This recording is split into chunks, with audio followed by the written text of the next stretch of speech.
Subscribe to our YouTube channel and press the bell icon to get the latest updates.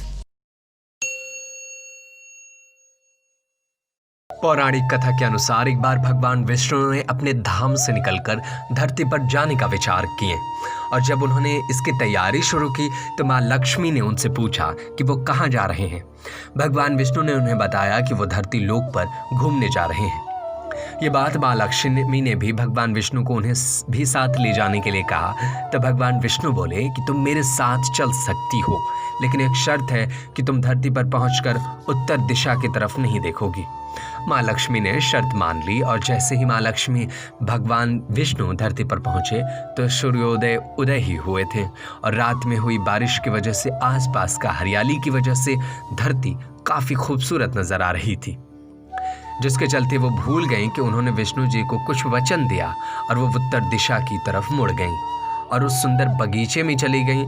माँ लक्ष्मी को फूलों की भी भीनी भीनी खुशबू आ रही थी और वहाँ से माँ लक्ष्मी बिना सोचे एक फूल भी तोड़ लाएं।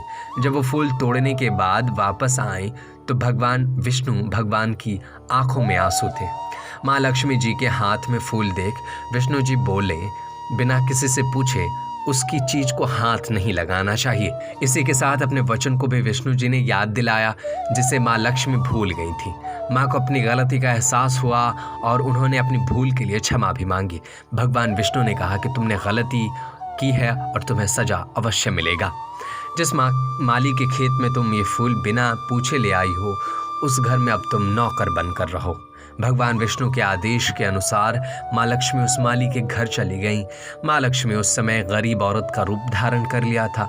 माँ लक्ष्मी ने माली के घर रहकर अपनी सज़ा पूरी करी और जब उस माली को इस बारे में पता चला तो वह गरीब औरत कोई और नहीं माँ लक्ष्मी है, तो उसने माँ से क्षमा मांगी और कहा, हमने आपसे अनजान में ही घर और खेत में काम करवाया। हे माँ, ये कैसा अपराध हो गया। हे माँ, हम सबको माफ़ कर दें। यह सुनकर माँ लक्ष्मी मुस्कुराई और बोली, हे माधव, तुम बहुत बड़े ही अच्छे और दयालु व्यक्ति हो। तुमने मुझे अपनी बेटी की तरह रखा, अपने परिवार का सदस्य बनाया। इसके बदले में तुम्हें वरदान देती हूँ कि तुम्हारे पास कभी भी खुशियों की और धन की कमी नहीं रहेगी। तुम्हारे सारे सुख मिलेंगे जिसके तुम हकदार हो। जिसके बाद माँ लक्ष्मी विष्णु के पास चली गई।